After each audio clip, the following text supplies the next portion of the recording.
Assalamualaikum dan selamat sejahtera. Kami daripada Kumpulan 1 akan membentangkan berkaitan filem The Wolf of Street bagi tajuk Etika Profesional, Tugasan dan Video. Okey, saya perkenalkan, nama saya Muhammad Fakhrul Razi Muhammad Noor. Kami terdiri daripada 8 orang ahli kumpulan lah. Yang pertama, Ahmad Farid Ehsan bin Ismail. Yang kedua, Muhammad Najdi bin Abdullah Zawawi. Yang ketiga, Nur Arif bin Abdul Rahim. Yang keempat, Muhammad Rafiq bin Harun. Yang kelima, Ahmad Azlidin bin Zakaria. Yang keenam, Nazrul Riza binti Muhammad Zaini. Ketujuh, Prakash anak lelaki Gopala Krishnan. Dan yang ke-8 adalah saya. Okey, ini adalah sinopsis berkaitan filem. Sebuah filem biografi komedi 2013 yang menceritakan kisah nyata kehidupan Jordan Belfort, Leonardo DiCaprio, seorang broker saham terkenal di Wall Street yang menempatkan bursa saham New York yang terkemuka.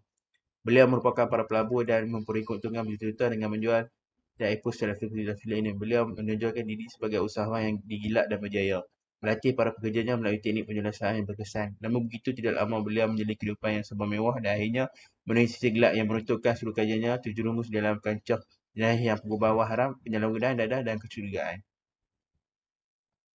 Seterusnya saya serahkan aspirasi teori.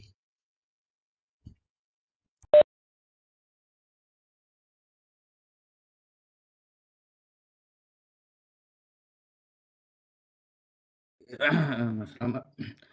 Di dalam filem ini kita boleh dapat melihat teori utilitarian yang di mana dalam filem ini kita dapat melihat matlamat Jordan untuk memperoleh kejayaan dalam perniagaan yang dirasakan dalam pelaburan saham melalui perbuatan yang salah dan langsung tidak beretika telah memberi kesan bukan sahaja kepada diri sendirinya malah keluarga, syarikat iaitu organisasi yang dia telah dibina. Di mana kemudaratan ini berlaku atas dasar persepsi mindah si pelakon sendiri yang beranggapan bahawa tindakan itu adalah benar tanpa mengira implikasi yang akan terjadi. Terima kasih. Okey, bagi teori teologis Braham dan Mills, aliran utilitarianis tindakan yang membawa kesan baik dan lebih besar daripada kesan buruk. Aliran utilitarism peraturan, tindakan dianggap betul jika selari dengan peraturan sedia ada. Tapi teori ini ada kelemahan iaitu memerlukan mencari dan menentukan semua akibat dari sesuatu tindakan atau peraturan, sukar menilai suatu akibat kerana tidak boleh meninjau masa depan. Ramai tiada pengetahuan yang cukup untuk menilai apa yang tindakan mendatang adalah keadaan yang baik atau tindakan yang betul.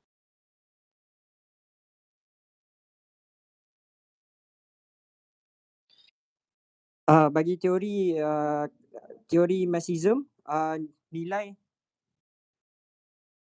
dan standard moral perilaku manusia dilihat dari sudut baik dan buruk. Konsep implementasi dietikan sebagai persamaan setiap orang berdepan, hukuman tanpa berbeza agama, status dan bangsa, menguatkan identiti kelompok, menguatkan kesetiaan dan kesedaran. Ini yang dilakukan oleh pelakon utama dia. Dia mengeratkan lagi kelompok, identiti kelompok, menguatkan kesetiaan dan kesedaran, menciptakan keadilan sosial berhadap dengan sosial.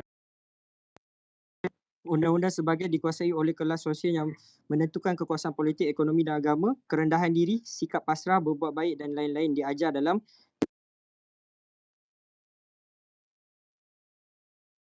Assalamualaikum warahmatullahi wabarakatuh. Saya Muhammad Najdi akan menerangkan berkaitan dengan kesalahan etika. Okey, dalam filem ini dibagi terdapat beberapa kesalahan etika yang penipuan saham dengan skim pump and dump yang bersifat spekulatif. Di mana dalam filem ini menggambarkan bagaimana Jordan memanipulasi harga saham dengan menawarkan harga saham yang rendah dan mengelirukan kepada pelabur saham. Yang kedua adalah aktiviti pengubahan wang haram hasil daripada pelaburan firma.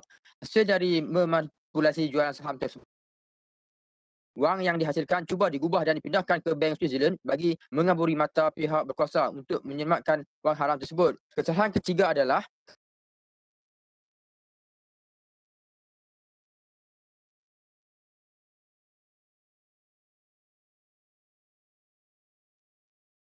kegiatan dan konspirasinya akan tetapi telah gagal. Ini menunjukkan kesalahan di sisi etika dalam menjalankan perniagaan. Kesalahan etika yang keempat adalah penyalahgunaan dadah untuk tujuan keseronokan.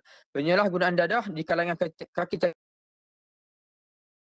yang dipaparkan dalam filem ini menunjukkan keruntuhan organisasi tersebut. Yang keruntuhan akhlak moral dengan aktiviti seks bebas dan perbuatan curang. Menurut John Stuart Mill menyatakan bahawa suatu tindakan itu dianggap betul apabila tindakan tersebut membawa kepada akibat-akibat yang diingini, iaitu kebaikan. Disebabkan penyalahgunaan dadah oleh Jordan menyebabkan ia berlaku curang terhadap isterinya sendiri dan aktiviti seks bebas diamalkan oleh syarikat tersebut dalam keadaan huru-hara. Sekian pada saya. Next. Cadangan etika bagi filem ini pertama adalah memperkenalkan prinsip bebas rasuah maupun sebarang bentuk gejala suapan dalam sistem pengurusan dan pentadbiran firma.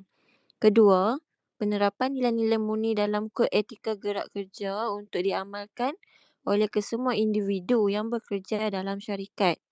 Dan yang terakhir, cadangan etikanya adalah membudayakan integriti dan memupuk keboleh kepercayaan pelanggan terhadap produk ataupun servis keluaran firma.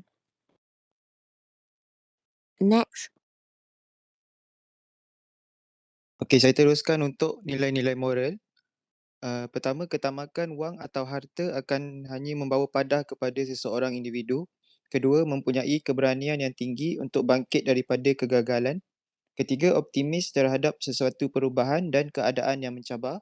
Dan yang keempat, berpegang teguh kepada panduan norma masyarakat yang berakhlak dan bertamadun.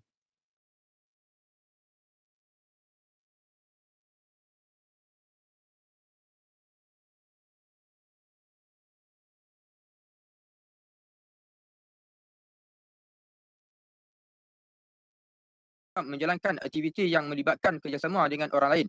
Antara aspek yang ditekankan ialah semangat rakan sejawat bekerjasama, kebolehan berkomunikasi secara berkesan dan menghormati undang-undang. Selain itu, aspek kesetiaan terhadap majikan serta aspek kepimpinan untuk bersedia untuk memikul tanggungjawab dan memberi motivasi kepada orang dan juga amat penting. Okey, kebaikan kepada kumpulan dalam filem ini.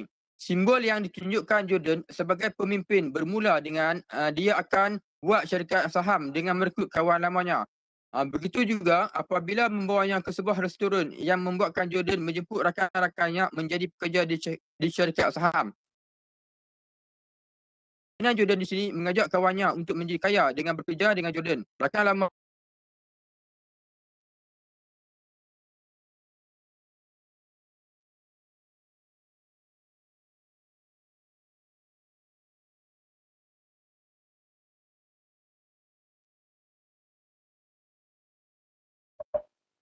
Okey, bagi kesimpulan untuk cerita ini, okey, kesimpulan merupakan hakisan nilai sesebuah etika akan menjurus kepada kepincangan sistem pentadbiran sesebuah firma.